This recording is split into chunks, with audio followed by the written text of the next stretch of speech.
হাতে মেখে ছোটো মাছের চচ্চড়ি করব, তবে খুবই সাধারণভাবে। আসসালামু আলাইকুম, আমন্ত্রণ জানাচ্ছি আজকে এপিসোডটি দেখার জন্য। আশা করছি কাছে দূরে সবাই অনেক বেশি ভালো আছেন। ভালো লাগলে লাইক, কমেন্ট আর শেয়ার করে পাশে থাকতে পারেন। এখানে পটল নিয়েছি দুটো এবং দুটো কাঁকরোল পাতলা স্লাইস করে কেটে নিয়েছি। একেবারে চিকন করিনি, আবার খুব বেশি মোটা করেও কেটে নিয়ে পেঁয়াজ কুচি নিয়ে নিলাম, টমেটো কুচি, কাঁচামরিচ কুচি এবং ট্যাংরা মাছ, ছোট ধরনের যে ট্যাংরা মাছটা খুব ভালোভাবে কেটে ধুয়ে পরিষ্কার করে নিয়েছি। এখন রান্নাটা শুরু করার জন্য প্যানে তেল দিয়ে দিলাম,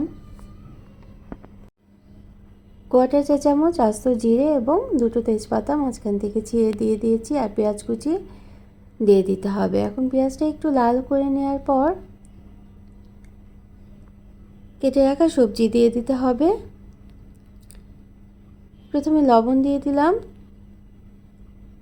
তো আমরা হাতে মেখে যখন রান্নাটা করি তখন কিন্তু সবজি দিয়ে হলুদ এবং লবণ দিয়ে মশলা দিয়ে মেখে নেই সবজিটাকে।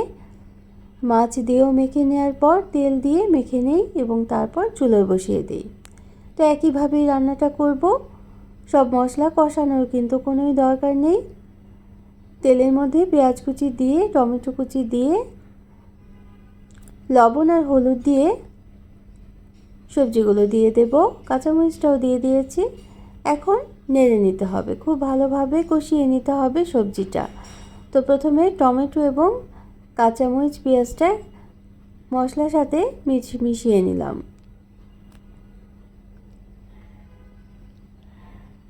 মিশিয়ে নেওয়ার পর এখন সবজিগুলো দিয়ে দেব। সবজিগুলো দেওয়ার পরে প্রথমে কিন্তু পানি দেওয়া যাবে না।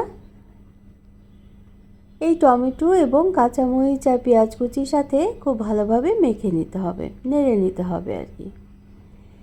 কিছুক্ষণ নাড়ার পর দেখা যাবে যে সবজি দিয়ে পানি উঠবে একটা, সেই পানিতেই সবজিটা অনেকটা নরম হয়ে যাবে।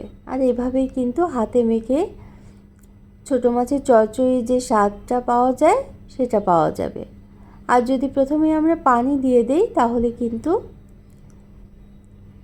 ছোটো মাছের চচ্চড়িটা রান্নাটা অত বেশি মজাদার হবে না। এজন্য প্রথমে সবজি থেকে যে পানি উঠবে সেই পানি দিয়েই মশলাটার মধ্যে সবজিটা কষিয়ে নিতে হবে।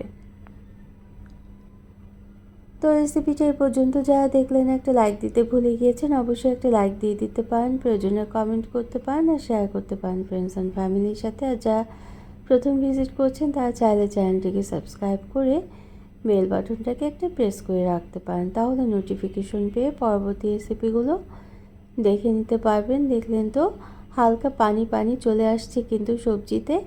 এখন এই সবজির উপরে আমরা মাছগুলো দিয়ে দেব। মাছ দেওয়ার পরে পানি দিয়ে দিতে হবে। মাছটাও কিন্তু কিছুটা সময় নেড়ে নিতে হবে সবজির সাথে।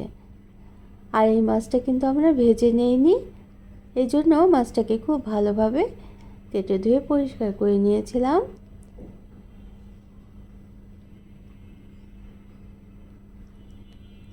তো মাছ দিয়ে সবজি দিয়ে নেড়ে নেওয়ার পর প্রয়োজন মতো পানি দিয়ে দিতে হবে। আমি 2 কাপ পরিমাণ পানি দিয়ে ঢেকে রাখবো।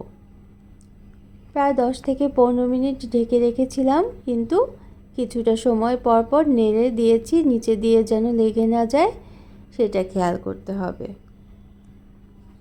খুব কম মশলায় এই সবজি রান্নাটা বা মাছ রান্নাটা হয়ে যায়, তবে পেঁয়াজের পরিমাণটা একটু বেশি দিতে হয় এই ছোটো মাছের চচ্চড়ি রান্না করার ক্ষেত্রে। তো 20 মিনিট পর পানিটা শুকিয়ে আসছে এবং সবগুলো সবজি কিন্তু খুব সুন্দরভাবে কুক হয়ে গিয়েছে, নরম হয়ে গিয়েছে। যদি নরম না হয় তাহলে কিন্তু পানির পরিমাণটা একটু বাড়িয়েও আরও কিছুক্ষণ ঢেকে রাখা যেতে পারে। এই ছোটো মাছের চচ্চড়িটা আমরা সবাই করতে পারি, তবে যারা একেবারেই নতুন রাঁধুনি আছেন তাদের জন্যই আমি আজকের রেসিপিটা শেয়ার করলাম। এভাবে করে ছোটো মাছটা রান্না করলে এটা কিন্তু খুব সহজে হয়ে যায় এবং খেতেও অনেক স্বাদের হয়। তো যারা এতক্ষণ থাকলেন সবার জন্য রইল অনেক অনেক ভালোবাসা, অনেক শুভকামনা।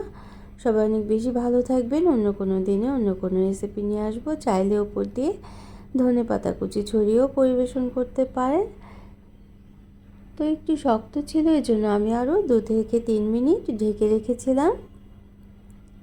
এবং নামিয়ে পরিবেশন করে নিয়েছে। তো আমরা সবাই সবার জন্য দোয়া করব, সবাই অনেক বেশি ভালো থাকবেন, যারা সবসময় সাপোর্ট করছেন। Thanks for watching. আল্লাহ হাফেজ।